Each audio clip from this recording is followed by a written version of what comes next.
La tercera de las pistas fundamentales del caso es el coche Skoda Fabia. Hasta el momento en que apareció, nadie había podido explicar cómo era posible que 13 terroristas con otras tantas bombas se desplazaran hasta Alcalá en una furgoneta Kangoo. Y nadie había podido explicarlo por la sencilla razón de que es imposible que quepan. La versión oficial necesitaba que aparecieran más vehículos para resolver el misterio. Así, 3 meses después del atentado aparecía en Alcalá el coche Skoda Fabia. En ese vehículo se encontraron más prendas de ropa de los supuestos terroristas islámicos, papeles con comprometedores teléfonos e incluso impregnaciones de explosivo. La aparición de aquel Skoda abría la puerta a la hipótesis de que los terroristas se hubieran desplazado hasta Alcalá en varios vehículos, pero venía a plantear un nuevo enigma. ¿Cómo es posible que aquel Skoda no fuera detectado hasta 3 meses después de la masacre?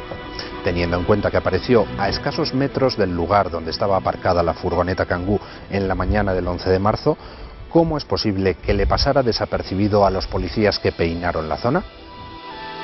Al final, las investigaciones periodísticas fueron demoliendo esta tercera prueba del caso, hasta el punto de que el propio juez del Olmo tuvo que reconocer en su auto de procesamiento que no se podía afirmar que los terroristas hubieran usado ese vehículo. Son muchas las cosas que no cuadran en lo que respecta al coche Skoda. Para empezar, aunque admitiéramos que los terroristas lo habían utilizado, resulta difícil introducir 13 terroristas con 13 mochilas en un coche Skoda Fabia y una furgoneta Kangoo. Según se recoge en el relato de hechos del juez instructor, en la mañana de aquel 11 de marzo de 2004, 13 personas salieron de la casa de Morata de Tajuña con 13 bolsas o mochilas conteniendo las bombas. Estos 13 terroristas utilizaron un Skoda Fabia y una furgoneta Renault Kangoo para desplazarse hasta Alcalá de Henares. Los 13 individuos se habrían repartido 8 en la Renault Kangoo y los otros 5 en el Skoda Fabia. En la furgoneta Kangoo habrían podido colocarse 2 personas en los asientos delanteros y las otras 6 en la parte trasera, que era diáfana. Las mochilas podrían haberse acomodado en el maletero del Skoda Fabia y sobre las piernas de los 6 terroristas que viajaban en la parte posterior de la Kangoo. Además, hubieran tenido que dejar espacio para todos esos objetos que, según los informes policiales, se encontraron en el interior de la furgoneta Kangoo.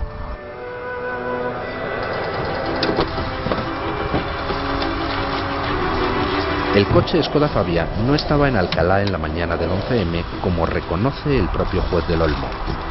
Ninguna fotografía lo muestra en aquella calle de Alcalá donde apareció la furgoneta Kangoo. Según las bases de datos de la policía, entre el 11 y el 12 de marzo de 2004, y solo desde la comisaría de Alcalá, se realizaron más de 400 consultas a la base de datos de matrícula. Todo apunta a que el coche Skoda Fabia fue utilizado para tratar de introducir a un terrorista llamado Alequem Alamari en la versión oficial de los atentados. Alequem Alamari, el séptimo suicida de Leganés, no está relacionado con ninguno de los otros imputados. El coche Skoda Fabia permitió establecer su vinculación con los atentados gracias a que en el Skoda aparecieron prendas de ropa del Alamari y de otro de los suicidas de Leganés. Las personas que asistieron a las reuniones de coordinación que los distintos servicios del Estado efectuaron desde poco después de los atentados del 11M recuerdan con sorpresa un aspecto. Si entre el 11 y el 14 de marzo el CNI había estado insistiendo en todos sus informes en que la autoría del atentado correspondía a ETA, a partir del 15 de marzo, celebradas ya las elecciones, se produce un cambio radical y los representantes del CNI en esas reuniones no solo comienzan a defender la tesis islamista, sino que además señalan con insistencia un nombre, Alequem Alamari, como el del presunto cerebro de los atentados. Aquella insistencia en apuntar a Alequem Alamari resultó muy llamativa para los asistentes a aquellas reuniones, porque nadie veía cuál era el motivo por el que el CNI insistía en esa persona, ya que hasta el momento no había aparecido nada que vinculara a Lamari con los atentados. De hecho, durante los meses siguientes tampoco apareció nada hasta que se encuentra el Skoda Fabia en Alcalá con rastros del ADN de Alequema Lamari.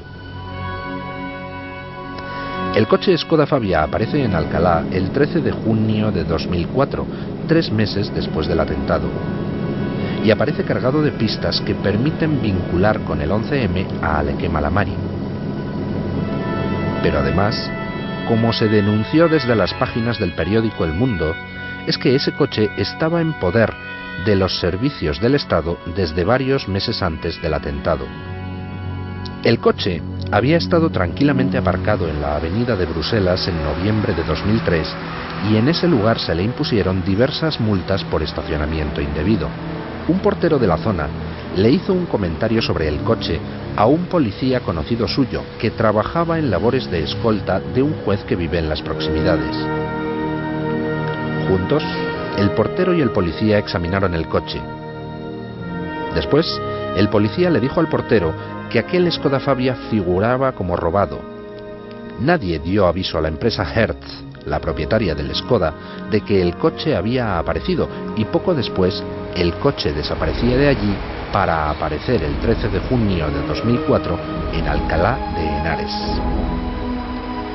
Cuando El Mundo publicó ese artículo, el juez del Olmo llamó a declarar al portero de la avenida de Bruselas, el cual corroboró punto por punto lo denunciado por el periódico. Nada de lo que rodea al Skoda tiene sentido. Ese Skoda Fabia era un coche marcado.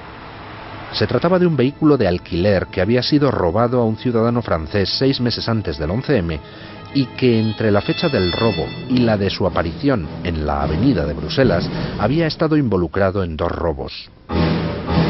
¿Tiene sentido que unos terroristas que van a cometer una masacre se desplacen hasta Alcalá utilizando un Skoda Fabia que no solo es robado, sino que está implicado en 2 delitos más, ambos denunciados ante la policía? ¿Tiene sentido que además hagan eso sin doblar las matrículas del coche? Ese comportamiento es sorprendente. Ningún terrorista usaría, para cometer un atentado, un coche que pudiera ser detectado por casualidad en cualquier control rutinario.